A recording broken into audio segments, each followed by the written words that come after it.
Cleaning gutters has to be one of the most hated jobs around the house. Getting up on the ladder to do a few meters at a time, then getting down and moving the ladder as you gradually make your way around the house can take hours. But there's an easier way.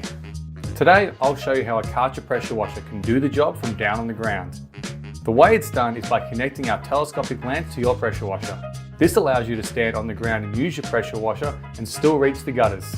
What you will also need to attach to the end of your telescopic lens is a VP 180 vario joint. This joint bends, allowing you to spray water from the lens at an angle that cleans your gutters. Now that it's connected, let's give it a go.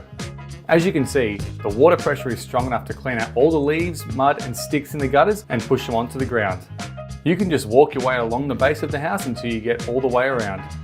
The other way it can be done is by using our gutter and pipe cleaning set. It has a bracket that connects to your gutters, allowing you to clean from the ground. You just need to go and connect it by using a ladder, and you can come back down to use your pressure washer. After that, all you have to do is pick up the mess off the ground and you're done.